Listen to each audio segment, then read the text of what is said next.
The tension was suffocating. Yin sat at the other end of the table while Bakugou remained glaring on the other side. He had made the servants leave moments ago, and the door of the dining room was now shut. Now it was just the two of them. What did I... Shut up. Bakugou immediately silenced Yin. The woman was left quiet, and Bakugou ran his mouth. In the middle of the battle, my soldiers were suddenly short with food. They went by with a quarter of bread each day, and some of those fuckers died in the front lines when those glacier soldiers pushed us back because they didn't have the stamina for it. You fucking know why? Bakugou suddenly stood up. Because you gave all the rations to those good-for-nothing extras down the crub. You should be thankful we managed to push them back. If I hadn't, half the people in the town would have starved.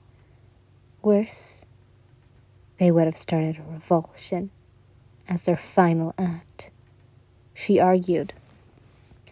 They can't even lift themselves up to find food, so obviously they won't be starting anything violent like a revolution. And even if they do, they'd find their necks broken before they can even lift their sticks. That's just wrong. You can't kill everyone because they're starving. It's not their fault a war broke out. There are people out there who are dying from starvation, and what that just means their leader is nothing but competent enough to handle the economic crisis the people are suffering from. And if Bakugou's glare couldn't get even harsher, Yin suddenly found herself actually terrified at the look he gave her. Not competent enough? He scoffed. Look who you fucking are talking to. Those glacier fuckers took a bunch of territory from us in the time of my mother's reign, and I got them back. If it wasn't for me and the military, Glacia would have colonized us by now. Yin didn't know that, and she felt like an idiot for not knowing that. She took note of apologizing to him about it, maybe later. However, Yin still chose to go on with what she stand for. It's not fair to jeopardize the military. You should look out for your people as well, she said. You know nothing at all, do you? Bakugou sneered. You're so childish. You think everything can be solved so easily without sacrifices. Well, let me tell you, you can't. So can you just fucking stop complaining about everything? Not everyone can live in fantastic lives like you do. Before Yin could even open her mouth, Bakugou's thundering footsteps reverberated on the four walls of the room as he marched outside. The sound of the door opening and slamming violently made Yin flinch. She was left to think about what Bakugou just said. That night, Yin didn't have much appetite for dinner and retired to her room, distracted and deep in her thought. Even when Uraka tried to talk with her as she dressed her with her nightgown, Yin remained quiet as she just stared at the empty space. Uraka hopelessly stared at her. Then she guided Yin to her bed, where the queen still remained, her mouth shut. The servant curtsied and was just ready to retire for the night when Yin spoke. Do I sound ridiculous? Uraka took concern and waited for her to continue. Finally the queen met Uraka's eyes. Telling my husband he's not competent enough to run the country? and that he should jeopardize both the citizens and military? Who am I kidding? I don't know anything about leading at all. Yin swallowed as the bitterness crept up to her throat. I was told that my duty is to support the king. But how can I do it when everything my husband does is against my ideals, against the people's ideals? Uraraka sighed and smiled sadly. I think you were very brave for standing up against the king, Your Majesty. As for your question, I'm afraid I can't give you any advice. Everyone says the king is above all rules. I do not believe that I don't like it. But given my status now and my gender, I was told I can't do anything about it.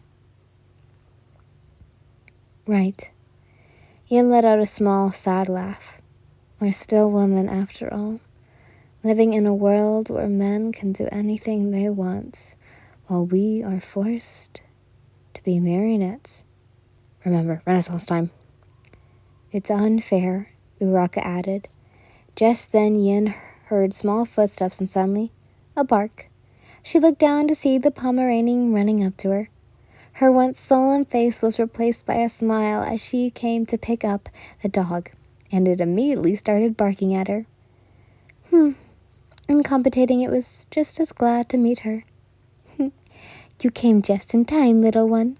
She nuzzled her face against the Pomeranian. That reminds me, I haven't come up with any name for you yet.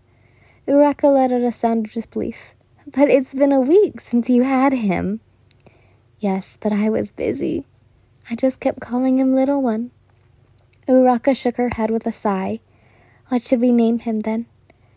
Yin hummed, then stared intently at the dog, who had its tongue out and panting. Now that I take a closer look, you kind of look like Katsuki. What? Uraraka gasped and laughed. She then approached Yin to take a closer look at the dog. Then she gasped, Whoa, you're right. The two started laughing. Will you name him after the king then? Uraraka asked. God, no. Yin shook her head variously. Even though he does look like him, he's far from the king's short-tempered and rude manner. That's true. How about King? Uraraka beamed. King it is then. As Yin continued to play with King, little by little, she became unbothered by her argument with Bakugou earlier, and she was able to sleep.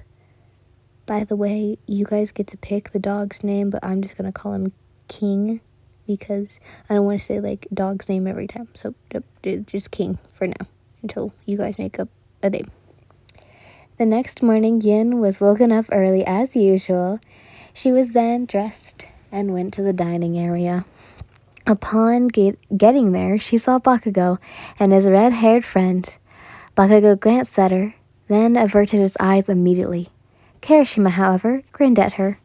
Morning, he greeted.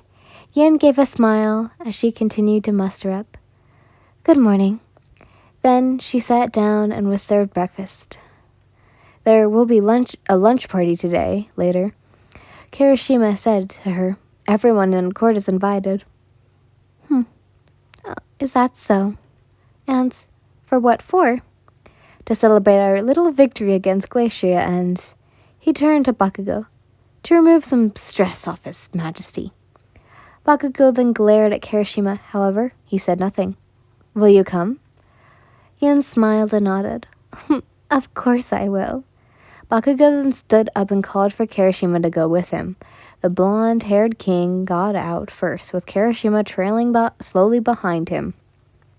Before he even went out, he turned to Yin. I'm really sorry about him.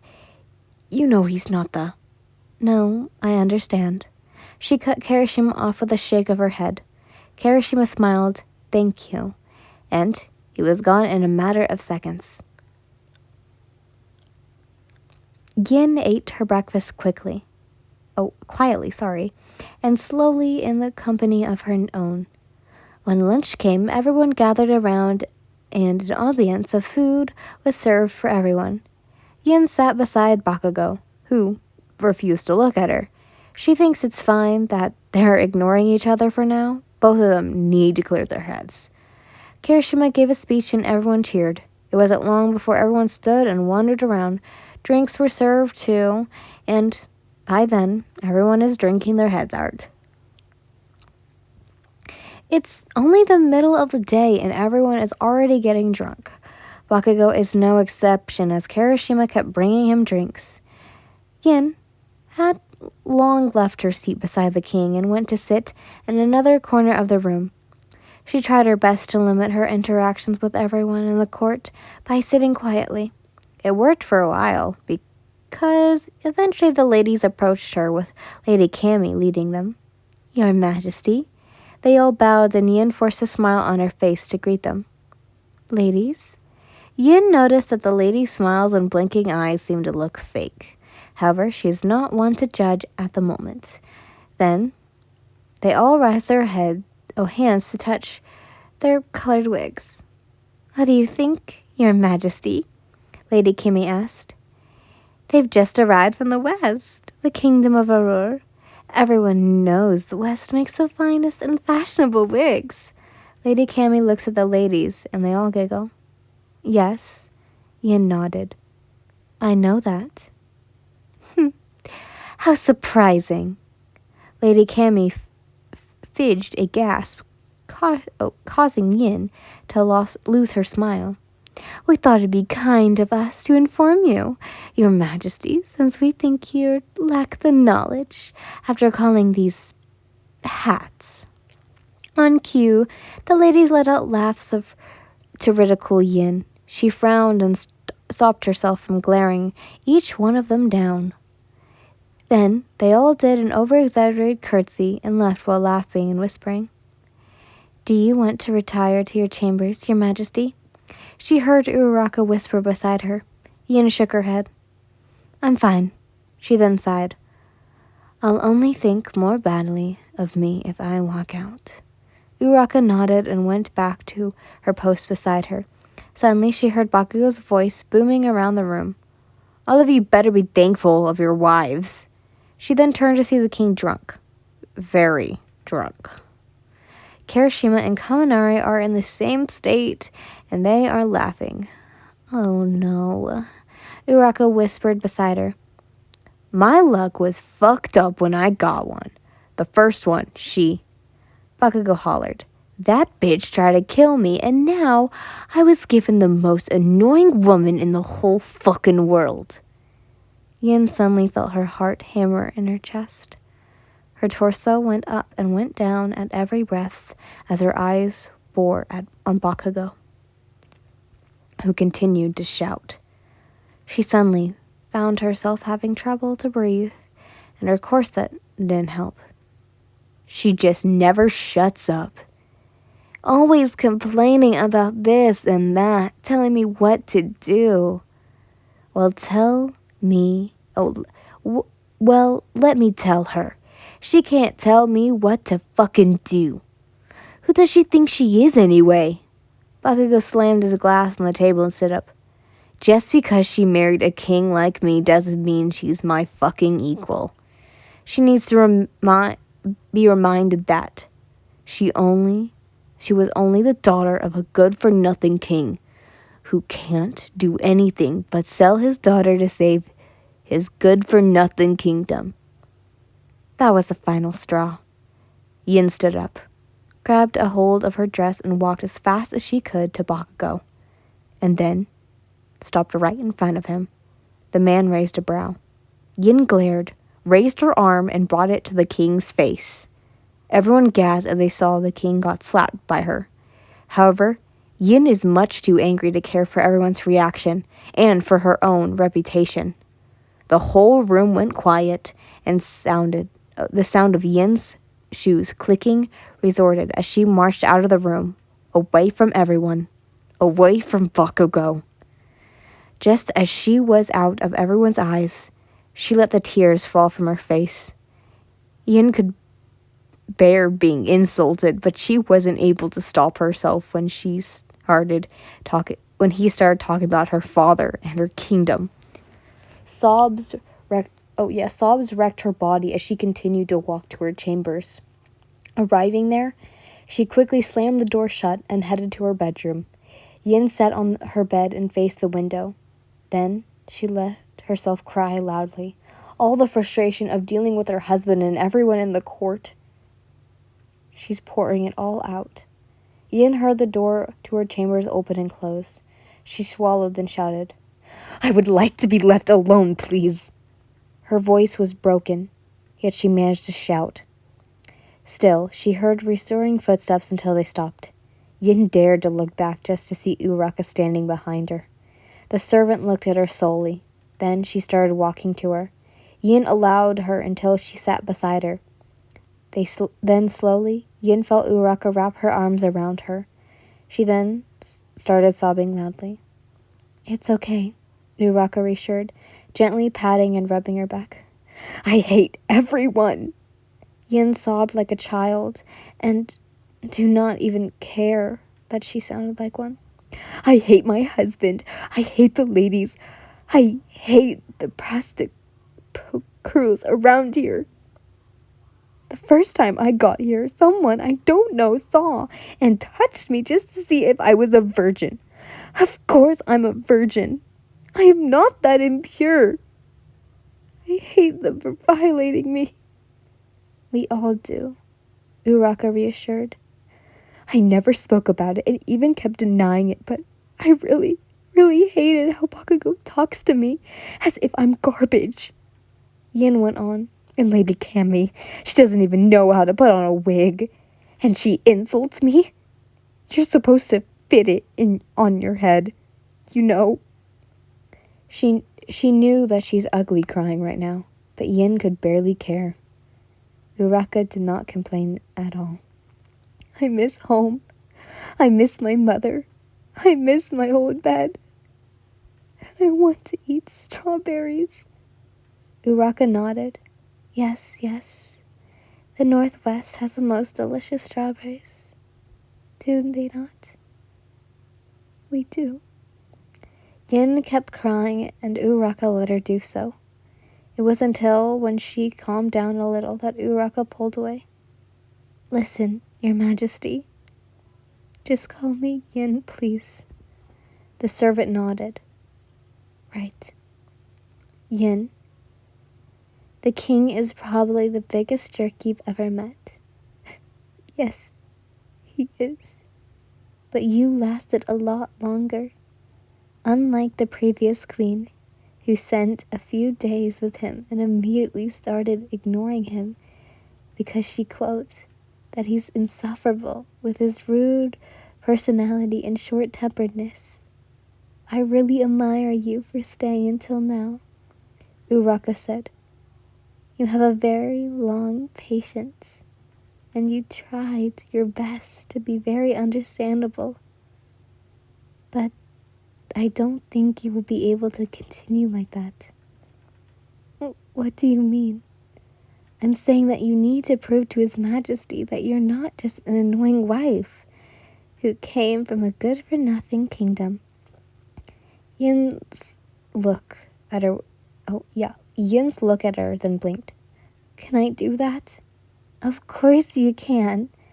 Don't let him talk you down anymore. Prove you can be more for this kingdom." Yin smiled. "Thank you, Uraka." "You're welcome, Yin." Uraka is right. Yin hates everyone because they look down on her, and maybe also from the fact that she's an outsider. She just needs to prove that she's not just here to display next to the king. She can do things too. Yin will work on that.